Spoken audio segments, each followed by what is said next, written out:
11 দফা দাবি নিয়ে স্বাস্থ্য ভবনে আশা কর্মীদের ডেপুটেশন ঘিরে উত্তেজনা, পুলিশি বাধার অভিযোগ। 11 দফা দাবিকে সামনে রেখে স্বাস্থ্য ভবনের ডেপুটেশন কর্মসূচি ঘিরে উত্তেজনা ছড়ালো আশা কর্মীদের মধ্যে। রাজ্য জুড়ে বিভিন্ন প্রান্ত থেকে আসা আশা কর্মীরা এদিন স্বাস্থ্য ভবনের সামনে জড়ো হয়ে বিক্ষোভ প্রদর্শন করে। তবে ডেপুটেশন জমা দিতে গেলে তাদের পুলিশি বাধার মুখে পড়তে হয় বলে অভিযোগ ওঠে। আশা কর্মী ইউনিয়নের রাজ্য সম্পাদিকা জানান, নিজেদের দাবি দাওয়া নিয়ে স্বাস্থ্য ভবনে আসতেই পুলিশ অত্যন্ত সক্রিয় হয়ে তাদেরকে আটকে দেয়। তিনি অভিযোগ করেন, আন্দোলনে অংশগ্রহণ করলে আশা কর্মীদের বারবার হুমকির মুখে পড়তে হচ্ছে, এমনকি তাদের বাড়িতেও পুলিশ যাচ্ছে বলে দাবি করেন তিনি। বাজেট ঘোষণায় আশা কর্মীদের ভাতা 1000 টাকা বৃদ্ধি করা হলেও তাতে সন্তুষ্ট নন কর্মীরা।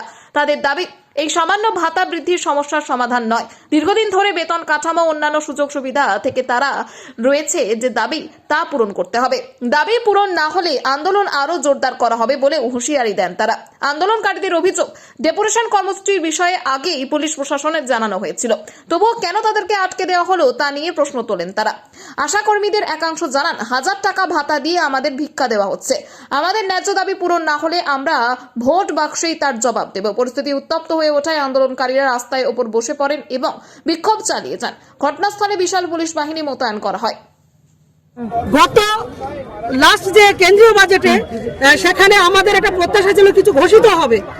আবার যেটা কেন্দ্রের এর আগে জেপি নাড্ডা যেটা ঘোষণা করেছিলেন, মিনিমাম যে ভাতা কেন্দ্রীয় সরকারে ঘোষিত 2000 থেকে 3500 করা হলো, সেইটাও কিন্তু কর্মীরা পাচ্ছে না।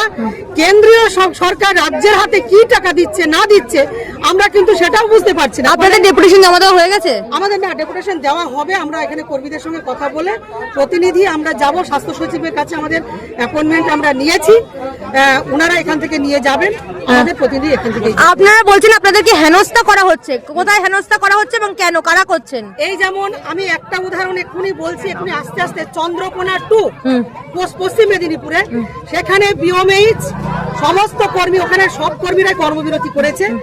সেখানে বিওমএইচ সকলকেই বলেছেন যে তোমাদেরকে মুচ লেখা দিতে হবে, আর কোনোদিন ইউনিয়ন করব না, আর কোনোদিন আন্দোলন করব না, কোনোদিন দাবি করব না, কোনো কিছু চাইবো না। এবং একজন কর্মীকে দিয়ে লিখিয়েও নেওয়া হয়েছে, সে প্রমাণ আমার কাছে আছে। ফলে এবং বলা হচ্ছে, তোমরা যদি এরপরে দাবি করো, আন্দোলন করো, তোমাদের খবর আছে। বহু জায়গাতে পুলিশ বাড়িতে, গতকালকেও বজবজ ট্যুর মিতালি জানার বাড়িতে ফোন গেছে, আন্দোলনে থানা থেকেই ফোন করেছে থানা, এবং আজকে সেখানকার সভাপতি বজবজ ট্যুর ডেকে পাঠিয়েছে, তোমাদের আন্দোলন থেকে যদি সরে না আসো তাহলে তোমাদের কি হবে। এরপরে তোমরা শাসক দলের কাছ থেকে হুমকি পাচ্ছেন? শাসক দলের কাছ থেকে তো হুমকিগুলো আসছে। এটা কেন হবে? এরা কি শুধু শাসক দলের মানে কর্মীদের কি পরিষেবা দেয় না, আর কি তাদের সমস্যাটা? আজকেও আপনারা যখন আন্দোলন করছেন, সেই পুলিশি ব্যবস্থা মানে কোথাও গিয়ে আপনাদের দাবি দেওয়া অগ্রাহ্য করে আপনাদের শুধু আন্দোলন স্তীমিত করাটাই কি প্রশাসন? এই ব্যবস্থা দেখে আমরা তো সেটাই ভাবছি যে আমরা তো কোনো বাড়তি দাবি করিনি, আমাদের যেগুলো পাওনা সেগুলোই দাও, এটা অতিরিক্ত কোনো দাবি নয়। করছেন না দাবি, আমরা একেবারে শান্তিপূর্ণ ভাবে এখানে করছি, আমরা কিন্তু জানিয়েই এসেছি। তাহলে আমাদের জন্য এত বড় বড় ব্যবস্থা করার কি প্রয়োজন?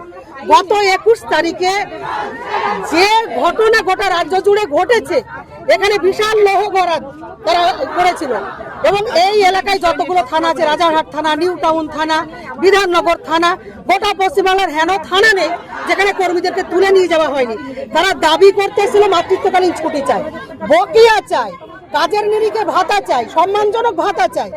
এই দাবিটা করতে এলে এত হয়রানি, এত হ্যারাসমেন্ট, এবং আজকে এই ব্যবস্থা, এটা আমরা প্রত্যাশা করিনি। প্রত্যাশার বাইরে পুলিশ অতি সক্রিয়, এবং এখনো আমরা জানি না আমাদেরকে ডেপুটেশনে নিয়ে যাবেন কিনা। যদি আমাদের এই ধরনের বাধা এখানে দেওয়া হয়, সে বাধাও আমাদেরকে ভাঙতে হবে। আরে গতকাল বাজেটে মুখ্যমন্ত্রী ঘোষণা করেছেন 180 দিনের মাতৃত্বকালীন ছুটি, 1000 টাকা আপনাদের বাড়ানো হয়েছে, আপনারা সন্তুষ্ট? আমাদের 1000 টাকাতে সন্তুষ্ট নই, কিন্তু মাতৃত্বকালীন ছুটি এবং যে কর্মীরা মারা যাচ্ছে তার পরিবারকে 5 লক্ষ টাকা দেওয়া, এটা একটা মানবিক প্রয়োজন, সরকারের অনেক আগেই করা উচিত ছিল, অনেক আগে করেনি। দুঃখজনক হচ্ছে এটা আমাদেরকে দাবি করতে হলো, এটা সরকার তারা নিজের থেকে তারা ভাবতে পারলো না। এই দাবি দুটি, যে দাবির কথা বললাম, 5 লক্ষ টাকা মৃত পরিবারকে দেওয়া এবং মাতৃত্বকালীন ছুটি, এই দুটি দাবি পূরণ হয়েছে, আমরা খুশি। কিন্তু ফিক্সড ভাতা বৃদ্ধিতে আমরা খুশি নই, 1000 টাকায় খুশি নই। আপনার পুরো নাম? ইসমত